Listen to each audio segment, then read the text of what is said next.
Dosis de ciencia.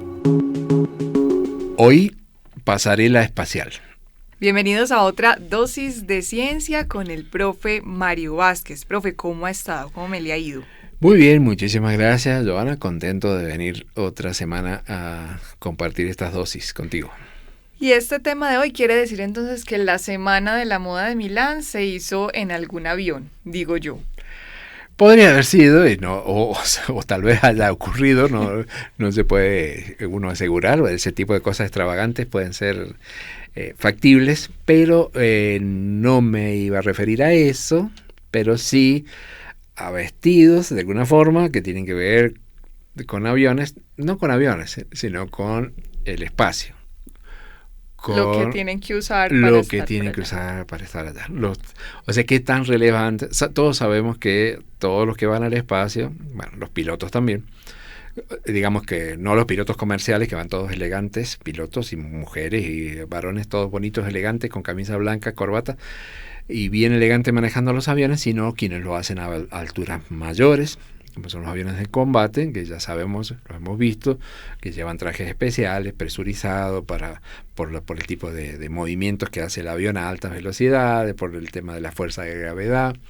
Pero si seguimos subiendo en altitud, hemos conocido aviones espías, como, ¿te acuerdas? El U-2, que hemos hablado, que llegan a volar a unas alturas tan considerables que ellos pueden ver incluso la curvatura de la Tierra, son aviones, pero ya tienen que ir con trajes presurizados similares a los de los astronautas, porque allá a esa altura el tema de la temperatura es muy crítico y la falta de oxígeno, entonces directamente es todo un traje en el que se meten antes de subir al avión, bastante tiempo antes. Si seguimos aumentando la altura, llegamos a las misiones espaciales, llegamos a la Estación Espacial Internacional, esa que podemos ver en cualquier momento por YouTube y ver qué están haciendo en este momento, por ejemplo. Y si pensamos en las próximas misiones, de lo que se pretende volver a la Luna, o cuando llegamos a la Luna, volver a la Luna, la misión Artemis, y de ahí a Marte y todo todo eso tiene en común que no se puede ir con ropa de calle. Así es, como que qué vestidito me pusiera hoy. No. Exactamente. Todos han implicado e implicarán llevar un traje especial. ¿Para qué momentos? Bueno, para momentos, no es de fiesta, de casa, sino una ropa es la que tienen que usar cuando van camino al destino, o sea, dentro de la nave que los lleva, por ejemplo, a la Estación Espacial Internacional, o la que los lleve a la Luna, como en el caso de la misión Artemis. Entonces ahí debe cumplir unas ciertas características, porque vas dentro de una nave, no vas a salir al exterior, entonces hay que ver cómo es el ambiente dentro de esa nave. Si van a la Estación Espacial Internacional, cuando vemos las imágenes, ahí sí los vemos con ropa de calle. A la Estación Espacial Internacional o a la Estación China que hablamos hace poco, donde a lo sumo lo que no sirve allá es usar zapatos, ¿cierto? Porque van con medias, están siempre ahí flotando y ahí están lo más cómodo posible. Pero cuando en las misiones de los transbordadores espaciales que se usaron para construir la estación espacial o en la estación espacial, se realizan frecuentemente salidas al exterior. Entonces ahí sí hay que ponerse ropa de salida, porque vas a exponerte a un ambiente totalmente diferente del que están en el que están todo el tiempo dentro de la Estación Espacial Internacional. Sí, que uno ahí los ve más ligeritos. Exacto, totalmente y ya ligeritos. Al momento cuando van a salir, pues aparentemente lo que uno siente es que son prendas como muy pesadas, pero no sé qué tan cierto sea. Son pesadas. Hay una ventaja, mientras más moderno, complejo, yo te voy a dar unos números, sea la misión, los trajes son cada vez más pesados, pero digamos, si te los tuvieras que poner aquí en la Tierra, sería muy complicado. Bueno, te aplastaría el traje, seguramente. Te aplastaría el traje. Pero allá arriba le causa cierta gracia. De imaginarme la situación, estoy haciendo como una caricatura mental en este momento, pero en el espacio, como hay mucha menor fuerza de la gravedad, por eso no es tan complicado. Lo que sí, cuando van a hacer lo que se llama un EVA, que es una actividad extravehicular, en inglés, la persona que va a salir necesita ser ayudada por alguien que está adentro, y ponerse el traje es mucho tiempo, ponérselo y quitárselo, porque se va poniendo y además en un ambiente es como tratar de vestir a un bebé inquieto. El bebé por lo menos se queda en la cama inquieto, pero allá el astronauta inquieto es porque no hay gravedad, entonces está flotando. Entonces vestir a alguien que está flotando lo tienen que acomodar contra un soporte que se quede quieto, y hay que ir armándolo de a poco, porque el traje lleva muchas cosas y se va ensamblando, y eso es muy demorado, pero tiene que quedar, por supuesto, bien armado antes de que pueda salir a hacer esa misión. Entonces los trajes han ido, en el desarrollo de los trajes, en esa galería de trajes, han ido evolucionando de acuerdo al tipo de misión que eran. Entonces cuando empezamos, podemos siempre, en el caso de los americanos, las primeras misiones tripuladas fueron en el proyecto Mercury, que iba un solo piloto en una nave que aún hoy causa impresión de quién se animaba a sentarse en ese espacio reducido, metálico, chiquitito. Y los primeros trajes entonces que se usaron eran misiones que implicaban dar vuelta alrededor de la Tierra, no más que eso, pero entonces el traje se parecía mucho a los que usaban los pilotos de aviones.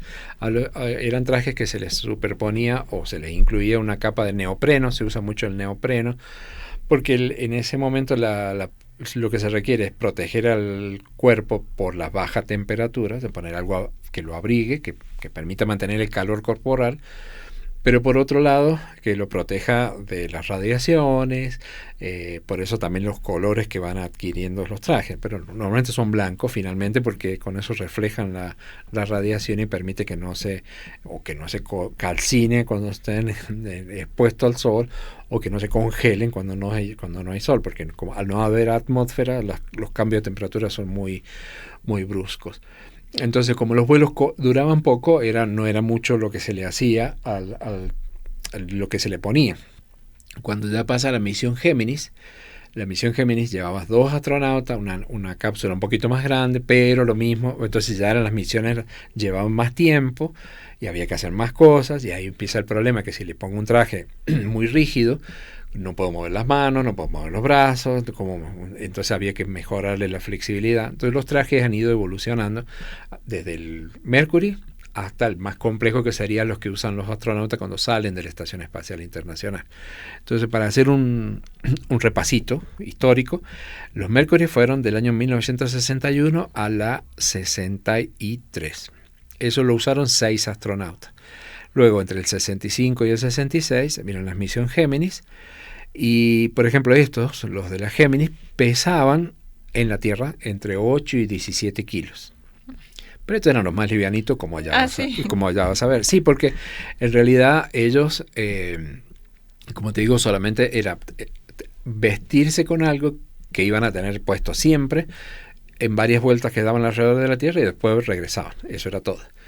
Cuando hicieron algunas misiones donde decían, bueno, vamos a abrir la puerta, vamos a salir afuera, tenían el traje, la parte vital es el oxígeno, obviamente. Entonces lo que hacían era salir afuera con una manguera, como fuera un cordón umbilical de la nave, al astronauta que le brindara el oxígeno. Entonces tenía que estar conectado a eso. En el caso de todas maneras, entre el Mercury y el Géminis, mejoraron un poquito las condiciones, porque esos trajes se podían conectar de alguna manera a la nave, por ejemplo, para que le pasara aire, para que los ventilara, o la parte eléctrica. Entonces se conectaba el traje, podías conectar a algo de la nave. Ya del año 67 al 75 viene la misión Apolo, y claro, la Apolo llega a la Luna. Y ahí tienes que tener un traje distinto. No es el mismo traje que necesitas para salir a pasear por fuera de la Estación Espacial Internacional, que está a unos 400 kilómetros de altura, que el que necesitas para bajarte en la Luna a 400.000 kilómetros de altura. Porque primero que tiene que cumplir, y eso es lo que les pasó a todos los que fueron a los astronautas que estuvieron en la Luna, no podían estar conectados a la nave, tienen que tener algo autónomo, o sea, ya tienen que tener respiración propia.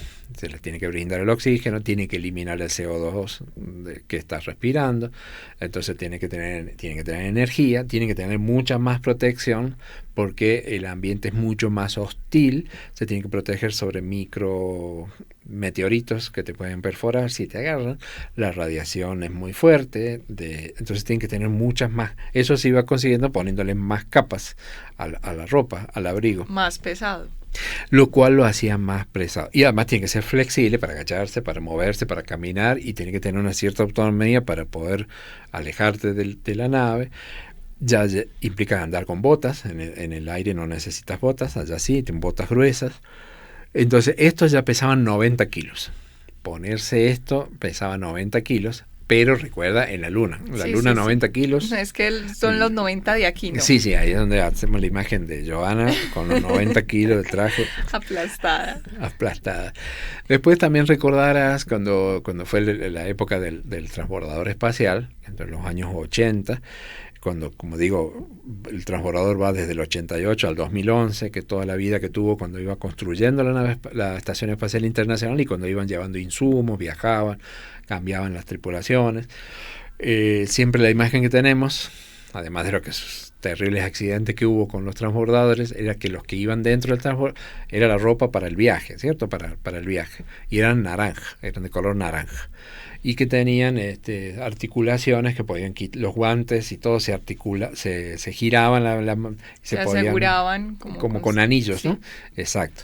Entonces estos ya eran como más pesados. Pero por ejemplo, para que te impresione estos que salen afuera de la Estación Espacial Internacional, que pueden estar mucho tiempo trabajando allá afuera, llevan 14 capas, son delgaditas, pero de distintos materiales, porque a su vez tenés que protegerlo no solo de la temperatura, que se hace frío, que se hace calor.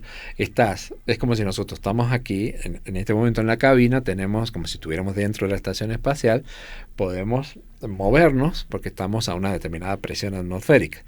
Pero si abrimos la puerta y vamos afuera hay vacío, es decir, la presión atmosférica es nula, y eso implicaría, supongamos que pudiéramos vivir, que no podemos, que al no tener presión alrededor nuestro, como una bomba, explotaríamos. Entonces necesitas mantener la forma, y el traje también tiene que ser algo rígido, entonces si usan cosas rígidas, además de protegerlo de radiación, además de con la temperatura, además que tiene que circular aire, además que vas a empezar a respirar, que tiene que eliminar el CO2, además que tiene que trabajar con los sudores, además que tiene que hacer todo eso durante 8 horas. Es como una nave espacial, es como estar metido dentro de una nave espacial portátil, como si fueras un caracol espacial, que hubiera sido el título de una dosis que nunca lo hubieras adivinado. Y acá, para que te pongas nerviosa, este traje pesa 160 kilos. Ese que es voluminoso, que efectivamente con todo esa, pero que necesita, además tienen que tener electricidad, manejan luces, tienen cámaras, o sea, es cada vez más y más y más complejo. Es lo que se usa ahora, que ya están viejos, digamos.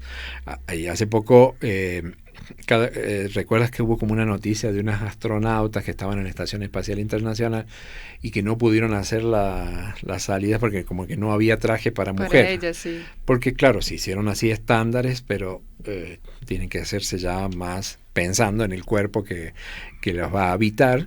Cada traje de esto vale nada más que 12 millones de dólares, perdón. Ya le iba a decir. Sí, ya estaba por pedirte uno. No, 12 millones de dólares. Y claro, acá se va invirtiendo mucho dinero para el tema de los trajes y de cara al futuro. Entonces, a mí rápidamente siempre me queda la imagen plateada de los de Mercury, los blancos de los Géminis, los de Apolo, el hombre en la luna con su equipo, sí. Los del transbordador espacial anaranjados, cuando salen de la estación espacial, que están con esas cosas voluminosas, pero que les permite trabajar. Y actualmente los más nuevos son los de SpaceX, que son feitos, son funcionales, sirven igual, pero en lo personal como que esa moda ya no me... O sea, ver una cosa vestida de blanco así como Como que no. No sé, cuando uno era chico, no es el caso tuyo, estoy hablando de hace varios siglos atrás, si vos le preguntabas a un niño qué quería ser cuando sea grande, y una de las profesiones era ser astronauta. Sí, siempre. Pero si tú ves los astronautas de hoy, nadie querría ser un astronauta, pero si da lo mismo ser un astronauta, no sé. No inspira como una vocación este tipo de trajes, en mi humilde opinión, ¿no? Y para la Artemis están preparando para la que va a llegar a la Luna, y la idea es llegar a la Luna, que vaya un hombre, una mujer, y a su vez que se pueda habitar la Luna, y a su vez que sirva como plataforma para Marte. Se lanzó este año un nuevo traje. Es la NASA, vale un poquito caro, ¿no? Si pensabas comprarlo. Sale muy complicado porque se le exige todo esto, entonces hay que tener en cuenta todas estas condiciones. No ha cambiado, las modas cambian, pero las condiciones espaciales no, con una frase bonita, pero se necesita, se necesita proteger de lo mismo que se necesitaba proteger en el año 1969. Pero se lo necesita hacer, o sea, que sean más prácticos, más flexibles. Entonces ahora se presentó un traje que la NASA lo contrata porque era imposible, no iban a llegar a tiempo por los plazos, lo contrata con una empresa privada que se llama Axiom Space.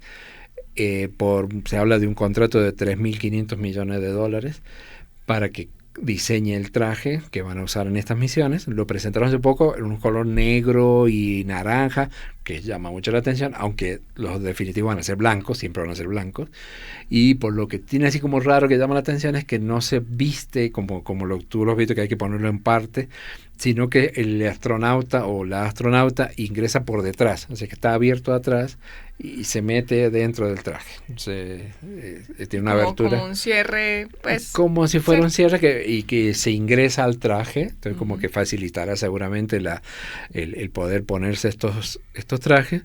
Y dentro de esto, sin ser datos curiosos, dos curiosidades que tienen que ver con los trajes que me llaman un poco la atención es que la NASA, por ejemplo, hizo un contrato con Microsoft solamente para ver el tema de los guantes que utilizan los astronautas.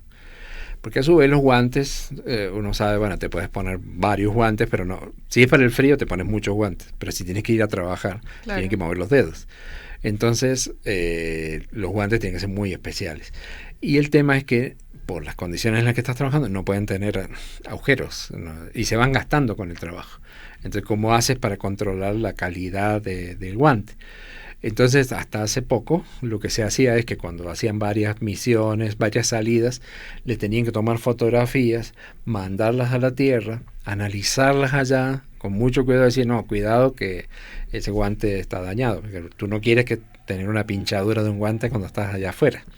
Y la observación no bastaba. Pues no, como cuando mirarlo. A ver no, por eso, porque una micro fisura, bueno, sí, o sea, a simple vista no podía ser. Sí. Entonces la NASA ha hecho un convenio con Microsoft y aún utilizando un sistema de aprendizaje automático. Cada vez que escuchamos esa palabra, sistema de aprendizaje, estamos hablando de inteligencia artificial. Entonces lo que han hecho es, siguieron trabajando con las fotografías, pero como es lo propio de la inteligencia artificial, es juntar muchas fotografías de guantes sanos, guantes rotos más o menos, muy rotos, poco rotos, pero muchas. Entonces eso permite al computador aprender, es el aprendizaje, y distinguir mucho más fácil y poder sacar una decisión si está dañado o no. Y ahora toda esa información lo ha desarrollado la NASA para un computador que llevan ellos en la nave, no tienen que esperar a mandarlo a la Tierra. Entonces ya el computador que llevan ellos les dice sí, porque además el desgaste es diferente, se gasta más entre el índice y el pulgar, porque es lo que más se mueve, y eso lo han hecho con ese programa, la inteligencia artificial para ver el estado de los guantes. Y otra curiosidad, si me permites, antes de ir a los datos, hoy vine muy generoso, te regalo otra que me llama también mucho la atención. Y es que otra cosa que ha hecho la NASA, porque estamos hablando de los trajes, hay unas partes que no te dije que también tiene que ver con el uso de los trajes, sobre todo cuando estás en mucho tiempo con el traje puesto. Mucho tiempo, van a ser muchas horas, muchísimas horas.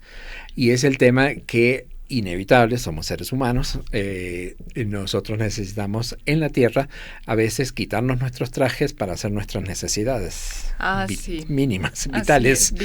Vitales. Un lujo que un astronauta no se puede dar. Entonces, ellos van con pañales. Cuando salen... Cuando estás en un viaje, claro, todas las misiones estas, la Mercury, o sea, daban muchas vueltas a la Tierra, o sea, no es un detalle que salga en las noticias, pero es obvio que no puedes parar para ir al baño, ¿cómo haces esa partecita? Entonces llevaban pañales en todas las misiones. Mientras más tiempo estás con el traje puesto, no puedes decir, espérame un momento, voy a sacarme esto de 140 kilos porque tengo que ir al baño. No se puede, toca ahí. Y entonces se usan pañales. Entonces se prevé para estos viajes que van a ser muy largos, por ejemplo, el viaje a Marte, estamos hablando de mucho tiempo, entonces tienen que usar, hay que desarrollar pañales, y eso, o lo que sea, para manejar ese tipo de fluidos, para que, al igual que un bebé, digamos, no te dañen la piel y se contengan. Que no lo tengan, que dure más, ¿cierto? Quizás también. Pero sí, pero que se pueda, o sea, que sea práctico. Y como ahora, bueno, en la misión Artemis, como van mujeres, también hay que tener en cuenta los fluidos menstruales, todo eso. La NASA sacó un programa o una convocatoria para resolver ese tema. Entonces, cuando hay una convocatoria, es como decir, bueno, hay para convocar proyectos. ¿Quién presenta proyectos para resolver? O sea, nosotros siempre pensamos en las misiones espaciales, en los grandes cohetes, en las grandes computadoras, pero hay cosas como el inodoro o la ducha que son vitales y son necesarias. Entonces sacó una convocatoria de $30,000 a quien pudiera resolver eso, y eso es lo que se pide. Diséñeme algo que permita manejar los fluidos de orina, fecales, menstruales hasta 144 horas. O sea, que puedas tener puesto esos 144 horas, que es mucho. Sí, ¿eso cuánto es? Dividido a 24 por día, imagínate, eso son como 5 días, 6 días, no sé. O sea, acá hay plata, usted me desarrolla esto, así funciona la tecnología. Y interesante porque el nombre de la convocatoria se llamaba Space Poop Challenge, que es como decir, traducido al español. Tradúzcamelo a ver si es lo que estoy pensando. Sí, es lo que estás pensando. Es como decir el desafío del popó espacial. Que podría haber sido otro título de otra dosis, pero que me lo hubiera censurado seguramente. No, pues ¿cómo lo vamos a censurar, profe Mario Vázquez? Usted aquí nos trae todas las historias verídicas, además, que se lo y es de la NASA, no es de ciencia ficción, es de la NASA. Es más, hubiera pensado que se había inventado ese título, nunca que proviniera de la NASA, pero ahí tenemos todos estos comentarios sobre la moda y las tendencias para el próximo verano, no mentiras, para la próxima misión que tendremos. Muy interesante, profe Mario Vázquez, porque uno sí veía, pues, o yo digo, varios colores, pues diferentes colores, el naranja, ¿cierto?, el blanco, pero nunca me imaginé, digamos, que tenían diferentes características de protección, ¿cierto? Tal vez yo decía, bueno, si se les daña el blanco, podrían salir con el naranja, pero ya vemos acá, o ya escuchamos con lo que usted nos ha explicado, que en efecto tienen servicios y funciones diferentes. Y a pesar de ese caudal de datos curiosos, vamos a continuación con nuestro dato curioso. Psst, psst, atiende, aprende y sorprende. Aquí va el dato curioso. Bueno, para compensarlo te voy a dar un dato curioso más cortito. Y es, puntualmente ahora elijamos, ya que hablamos recién de los guantes con inteligencia artificial, hablemos algo de los guantes, con lo cual se pueden hacer muchas historias acerca de los guantes, qué tipo de guantes estoy hablando, si son para lucir, para elegancia, tal, o guantes para la medicina, importante, para todo lo que es médico, estamos acostumbrados a eso, esos guantes de látex. ¿De dónde salen los guantes de látex? Y esta es la parte para darte el toque romántico del dato curioso. Aparentemente es una historia de amor. ¿Ah, sí? A raíz de una historia de amor entre un médico sí. y una jefa de enfermeras. Sí. De ahí viene. Y yo podría decir, bueno, listo, averigualo. Sí, te lo dejo ahí. No, iba a decir que no. Estoy hablando de William Stewart Hasted. Él era un médico y la susodicha Carolina Hampton. Y estamos hablando, era un médico enamorado de esa jefa de enfermera, y era en la época en que la medicina, la cirugía y todo el trabajo en la medicina no era el que conocemos actualmente, sino fue cuando empiezan los primeros procedimientos para tratar de mantener un ambiente aséptico en los quirófanos. Eso no es desde hace muchos años, pero digamos implicó que se introdujeran prácticas como por ejemplo que los médicos se lavaran las manos, que antes no se lavaban las manos, para reducir la mortandad notablemente solo con lavarse las manos, y que se introdujeran sustancias bactericidas, que lo hizo Lister, que ese apellido suena a un producto comercial, donde empiezan a usar sustancias que permitan mantener ese ambiente aséptico cuando se operaba. Pero antes de eso se sabía que había que poner cosas, pero eran muy irritantes, muy agresivas. Por ejemplo, formol, que también se ha utilizado durante muchos años, que es muy agresivo.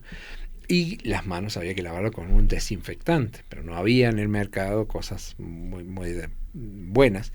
Y se lavaban, por ejemplo, con sales de mercurio, que son muy tóxicas. La cuestión es que por todo este proceso, esta mujer empieza a sufrir dermatitis. Y el médico enamorado... Claro, quiere calmar su angustia y dolor.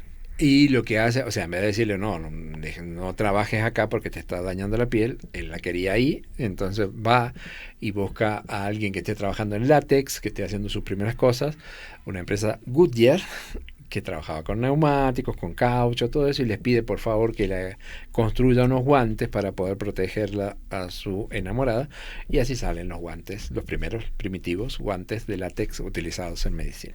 Bueno, maravilloso cerrar con esta historia romántica, nuestro dato curioso y nuestra dosis de ciencia hoy con el profe Mario Vázquez. Como siempre, muchas gracias. A ti.